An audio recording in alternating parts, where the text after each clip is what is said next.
Olá, pessoal, tudo bem com vocês? Vamos dar andamento à disciplina de suporte básico de vida. E hoje eu gravei, né, essa aula para estar falando, conversando com vocês a respeito de emergências cardiovasculares, emergências hipertensivas e engasgo.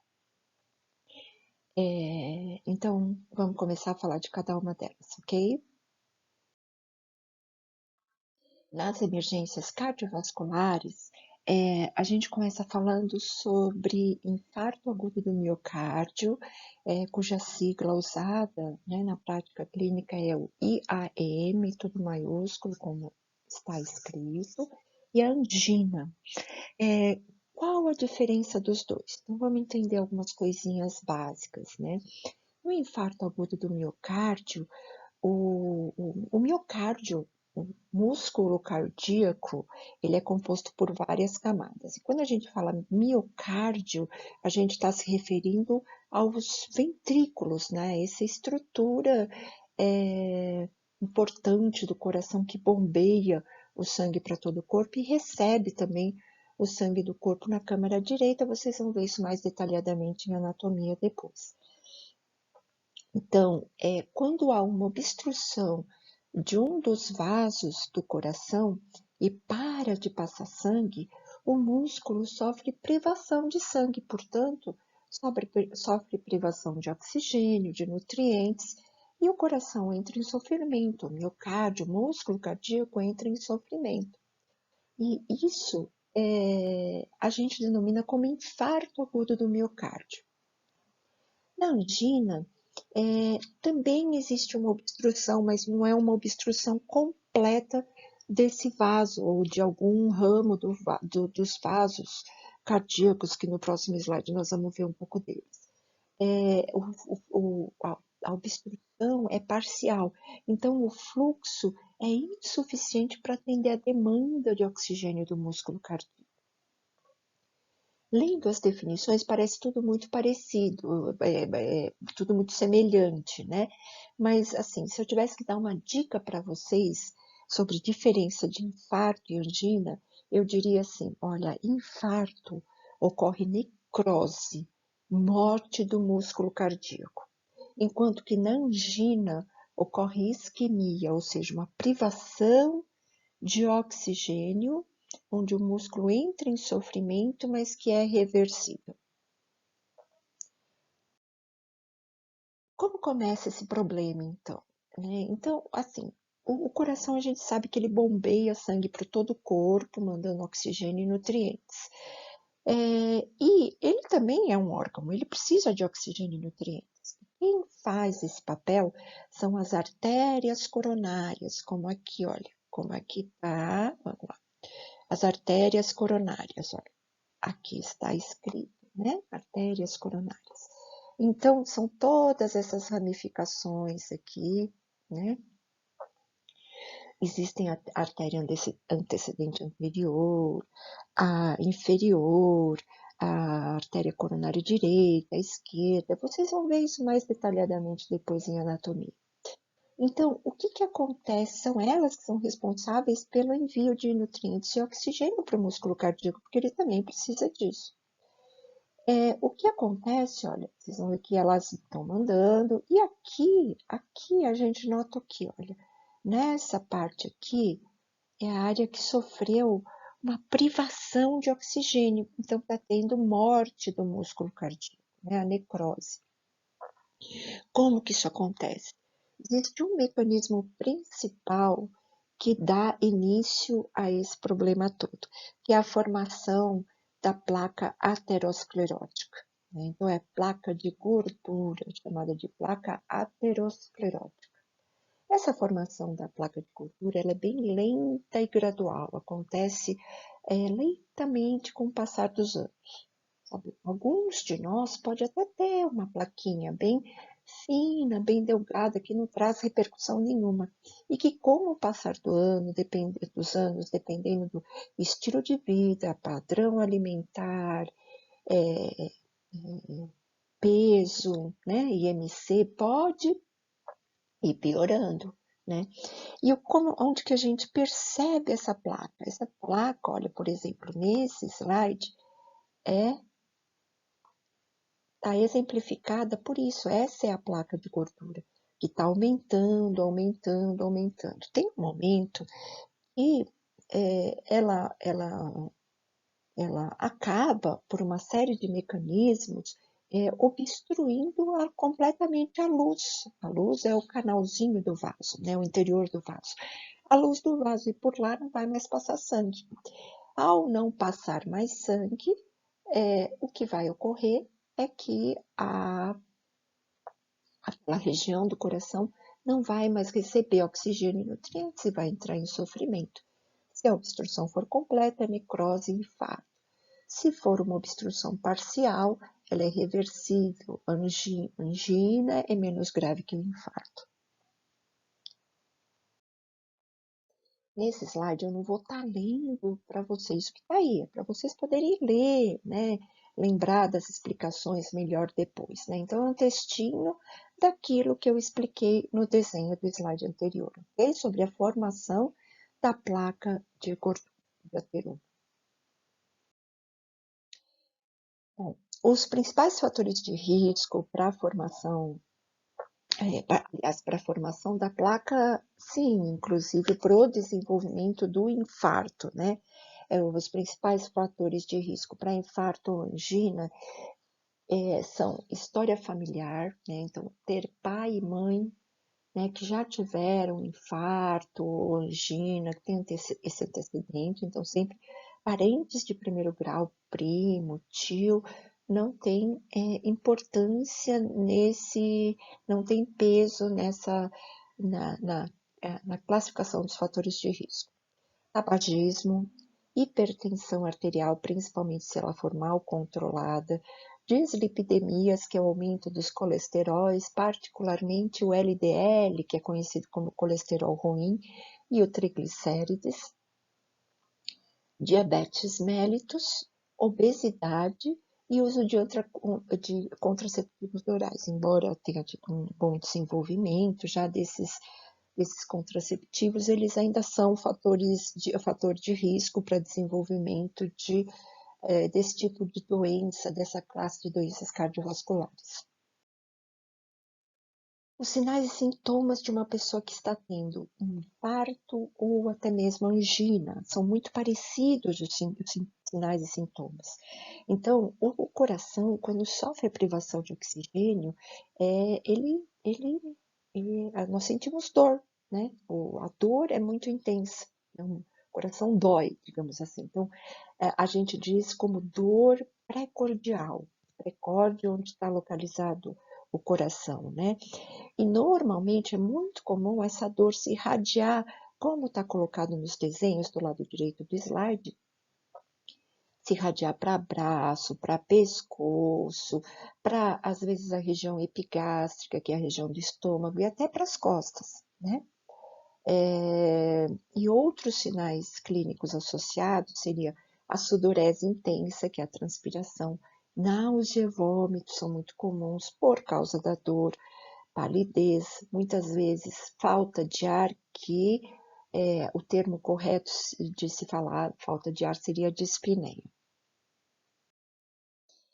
Bom, vamos falar sobre o atendimento. Entendam aqui que o foco é atendimento inicial, não é atendimento intra-hospitalar, tá? O atendimento inicial, se eu estou diante de uma pessoa fora do ambiente hospitalar que está tendo dor precordial, que eu não tenho como saber se é infarto ou angina, isso só os exames dentro do hospital, já no próprio pronto-socorro já se faz o diagnóstico, mas fora não dá para saber. Então, o que eu tenho é tranquilizar a vítima, né, a pessoa que está tendo esse quadro, e manter repouso. Dor no peito, na dúvida, não sei se é infarto, se não é angina, se não é, manter repouso, porque qualquer esforço físico da pessoa pode piorar, porque o coração vai precisar de mais oxigênio, só vai aumentar o sofrimento e a área de necrose ou isquemia desse músculo. Esse repouso deve ser mantido até a chegada do resgate. Muitas vezes a família opta por colocar dentro do carro e ela mesma levar para o hospital. Ok, mas de qualquer maneira essa pessoa tem que estar assim em repouso, ela não pode estar fazendo nenhum tipo de esforço. É importante quem está acompanhando essa vítima marcar o horário do início da dor, porque isso vai implicar nas condutas que o médico e toda a equipe multidisciplinar vai tomar dentro do hospital. Isso são coisas que vocês vão aprender lá para frente nos semestres bem mais adiante, ok? Atendimento intra-hospitalar desses problemas. Não é comum, mas caso aconteça, porque pode acontecer, uma pessoa com dor pré-cordial, né, que pode estar infartando ou tendo uma crise anginosa, perder a consciência, você pode estar diante de um cenário de parada cardiorrespiratória. Se a pessoa perder a consciência, a gente sempre tem que pensar nisso, né? Então, entra para aquele CAB, né? Checa pulso, não tem respiração, inicia as manobras de ressuscitação cardiopulmonar. Bom, vamos falar agora sobre acidente vascular encefálico, popularmente conhecido como derrame cerebral, o nome correto, acidente vascular encefálico. O acidente vascular encefálico não deixa de ser uma doença vascular, né, porque envolve obstrução ou rompimento de vasos, só que cerebral, lá dentro do cérebro. Então, como está escrito aí, é uma lesão cerebral decorrente de uma deficiência do fluxo sanguíneo devido à obstrução. Então, em algum ramo dos vasos cerebrais, lá em alguma artéria ou algum ramo dela, vai sofrer obstrução, que vai levar a uma isquemia. Isso é chamado de acidente vascular encefálico, a sigla é AVE, tá? AVE isquêmico, ou se esse vaso se romper, vai ser o acidente vascular hemorrágico, AVE hemorrágico.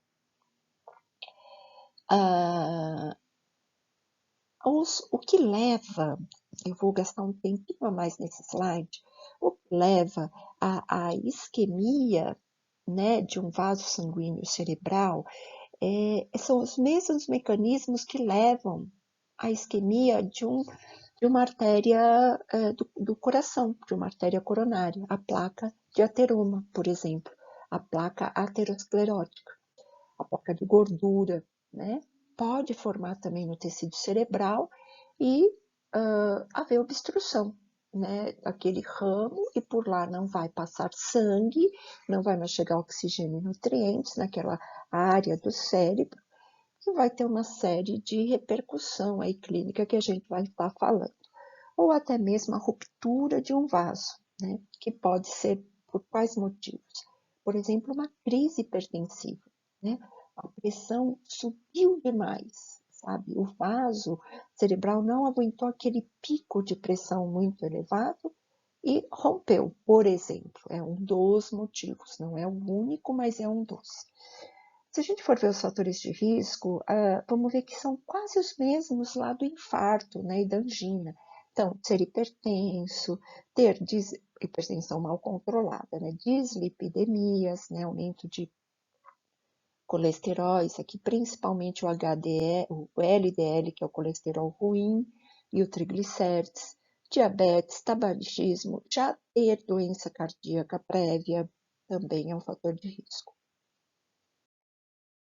Aqui a gente vê fotos, né, ilustrando aqui, olha, um AVE isquêmico, o AVC, como se falava antigamente, né, ainda se fala, né, acidente vascular cerebral, mas de um tempo para cá tem se adotado essa nova nomenclatura que é o AVE. Então, notem a obstrução do vaso aqui e a área de isquemia. Aqui já o AVE hemorrágico, houve o rompimento de um vaso, de uma porção dele, e o derramamento de sangue para o tecido cerebral. Os sinais e sintomas mais comuns que a gente vê em quase todos os casos são esses elencados abaixo. Então, claro que vai ter alteração do nível de consciência, não necessariamente a pessoa vai perder a consciência, mas ela pode diminuir a consciência, dificuldade em pronunciar, em articular palavras, ou até mesmo não consegue falar.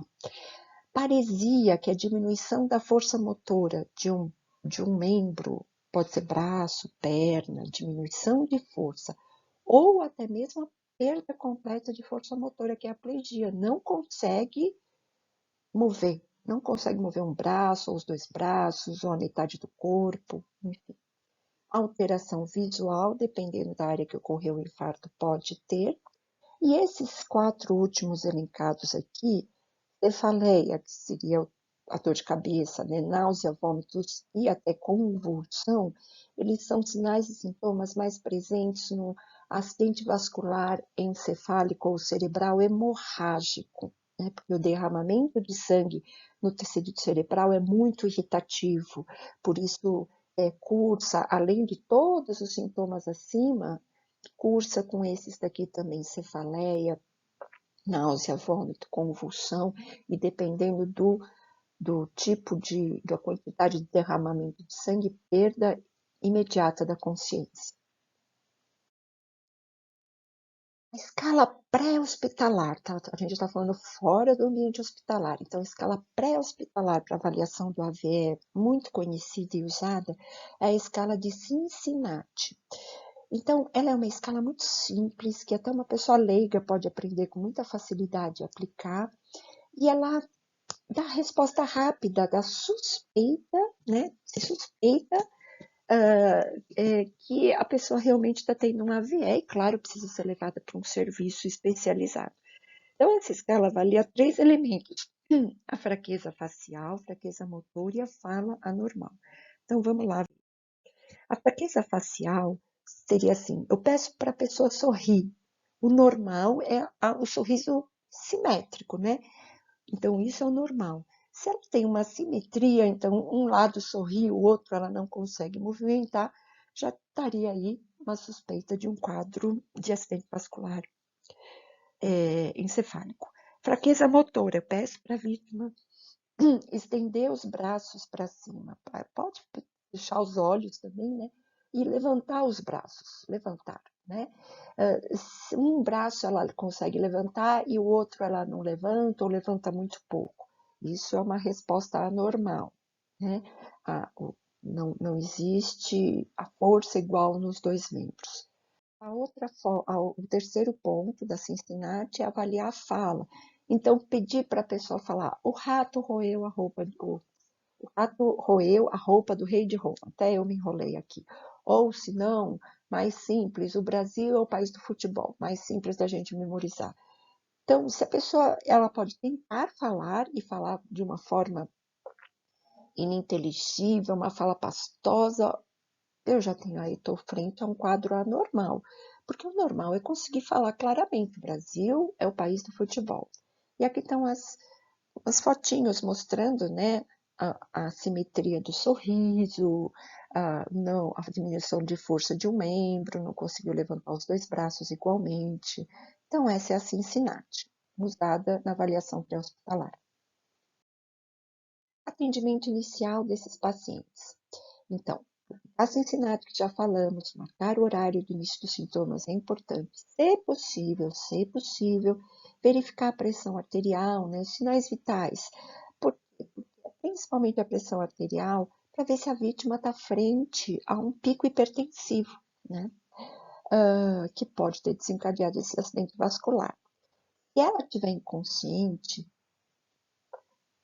eu mantenho ela deitada, sempre com a cabeça lateralizada, né, viradinha para o lado, porque caso ela vomite, eu diminuo o risco de broncoaspiração até a chegada do serviço de emergência. E, evidentemente, inconsciente, sempre dá uma checada no pulso, ver a presença de respiração. Não tem, eu inicio a ressuscitação cardiopulmonar, tá? Se eu encontrei a pessoa caída no chão, eu cheguei no ambiente, a pessoa já estava caída no chão, sempre pensar na suspeita de trauma da coluna cervical. Eu não sei como ela caiu, se ela bateu em algum lugar antes, então cuidado com a coluna cervical. O cuidado seria basicamente não manipular essa pessoa até a chegada do serviço especializado. A hipertensão arterial, ela está muito correlacionada, inclusive, com o acidente vascular encefálico, né? O que fala é hipertensão arterial, ela é elevação, né? Uma pessoa que é hipertensa é porque ela tem a elevação sustentada da pressão arterial. Então, o tempo todo ela está hipertensa e por isso precisa de tratamento medicamentoso e dietético também. O que diz a 7ª diretriz da Sociedade Brasileira de Cardiologia sobre os valores da pressão arterial? Vamos entender rapidamente. A 7ª, digo 7ª porque é a última diretriz lançada até o momento, fala assim, olha, vamos analisar alguns pontos só desse quadro aqui, tá? A pressão arterial normal é aquela que está, que é a pressão a máxima, ou seja, a sistólica, é menor ou igual a 120 e a mínima, que é a diastólica, menor ou igual a 80. Ou seja, a pressão de 120 por 80. Menor ou igual a isso, está tudo bem. Acima disso, o indivíduo passa a ser considerado pré-hipertenso, hipertenso estágio 1, 2 e 3. Quando que eu estou frente a uma emergência hipertensiva? Eu estou frente a uma emergência hipertensiva quando a pessoa apresenta uma pressão arterial nesses níveis aqui. A máxima sistólica maior que 180 e a diastólica maior que 110. Quando isso acontece, pode ocorrer o sangramento cerebral, o rompimento de um vaso, né? Então, o acidente vascular encefálico hemorrágico. Então, o que a gente considera emergência hipertensiva? A emergência hipertensiva é quando houve uma elevação severa e abrupta, rápida, muito rápida, da elevação da pressão arterial, sendo que a diastólica, que é a mínima, foi acima de 120, é muito alta. Por exemplo, 180 por 120 milímetros de mercúrio, é muito alta essa pressão, né? Sinais e sintomas mais comuns seriam dor de cabeça, confusão mental, olha, diminuição de força motora, isso já se faz pensar num acidente vascular encefálico, né? Então, esse é um dos maiores temores de uma emergência hipertensiva, né? Às vezes pode ter sangramento nasal, que é epistaxe, né? Então rompeu o vaso do nariz. Da mesma forma que rompe do nariz, pode romper um vaso cerebral também. O que eu faço? Eu realizo aquela avaliação primária, né? Se a pessoa tiver com diminuição de força, dificuldade de falar, aquela Cincinnati que a gente já falou, verifico a pressão arterial se eu tiver um aparelho próximo e chamo o resgate. Essa pessoa eu não tenho o que fazer com ela dentro de casa, ela precisa ser levada imediatamente para um serviço especializado. Mantenha o repouso, né? Sentado, semi-sentado, até a chegada do serviço, fico ao lado dela, tá? E depois, evidentemente, ela vai ter que ser orientada sobre mudanças no estilo de vida, né? Para ela não ter mais esse tipo de pico, né? Hipertensivo, que é extremamente ameaçador à vida. Bom, vamos mudar de assunto, né? Agora a gente vai não mais falar de emergências cardiovasculares, vamos falar de engasgo, tá? O termo que a gente usa científico é obstrução das vias aéreas por corpo estranho e a sigla é OVACE. Então, ao longo dos slides, eu vou estar usando OVACE, OVACE. E quer dizer isso aí, tá bom? As causas do OVACE, elas são várias, né? Então, pode ser, numa vítima inconsciente, pode ser a própria língua, porque a língua é um músculo, então na inconsciência há um relaxamento muscular completo, inclusive da língua, e ela pode obstruir a passagem do ar. Mais fácil de se resolver quando é a língua, né? E pode ser também alimentos, próteses, vômitos, objetos em geral, muito comum em crianças, né? Que ao invés de ir para o esôfago, foi para a traqueia, foi para o lugar errado, né? Ou está logo na entrada lá da traqueia, né? Próxima à glote, obstruindo a passagem do ar. Então, vamos falar direto sobre o que devemos fazer, tá? Então, veja só o título do slide: vítimas conscientes com obstrução leve, leve. Vamos entender o que é isso. Adultos e crianças, depois vamos falar de bebês, tá? Os sinais e sintomas de um engasgo seria tosse violenta, é um mecanismo de defesa para tentar expulsar aquele corpo estranho, né? E dificuldade respiratória crescente. O que eu faço? Procedimentos, né, de suporte básico de vida. Como socorrista, eu não devo interferir se a pessoa está conseguindo tossir. Eu incentivo a tosse e fico ao lado dela, observando se ela conseguiu expulsar aquele corpo estranho.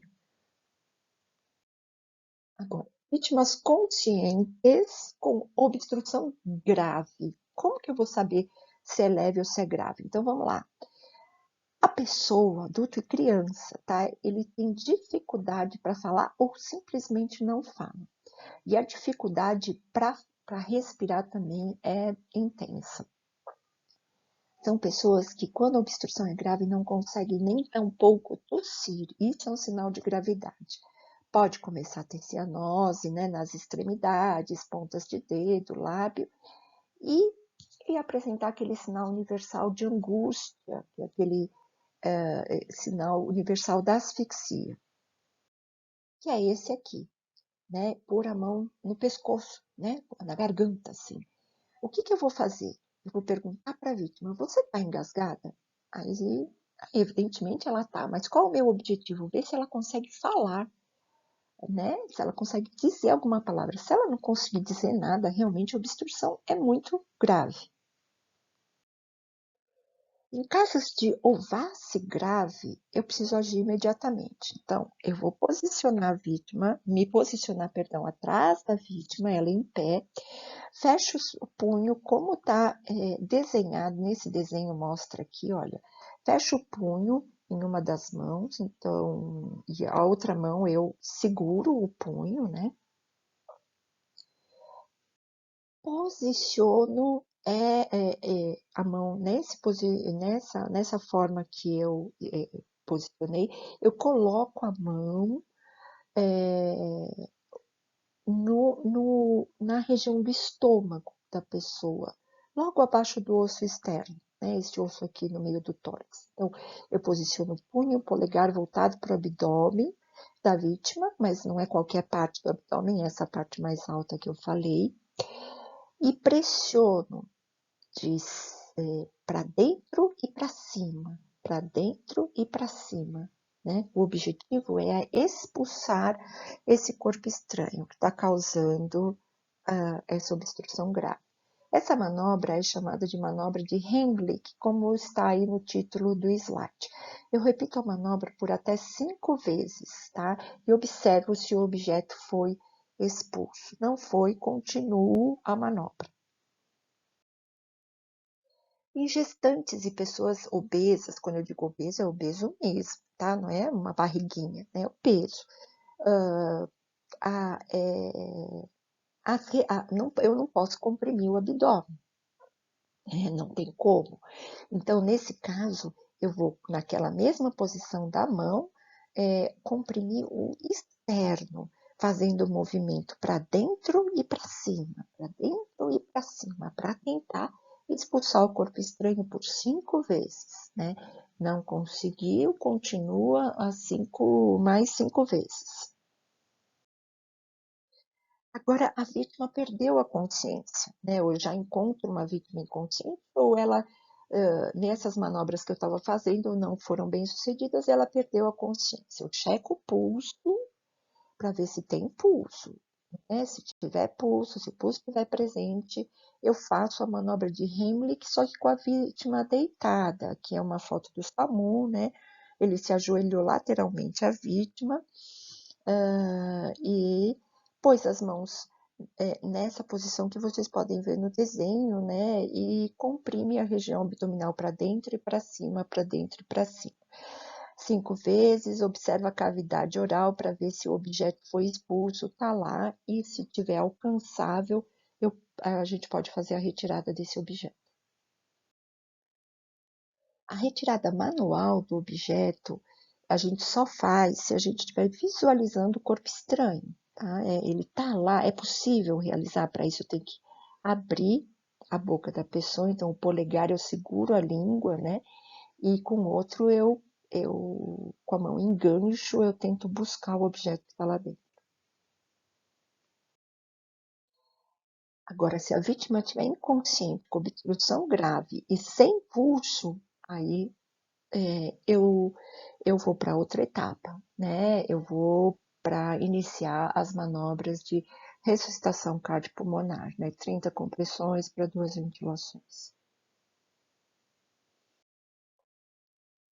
Crianças com obstrução grave, é uma criança grandinha já, né? Eu me ajoelho atrás da criança, porque a criança é sempre bem baixinha, né? Tem que me ajoelhar.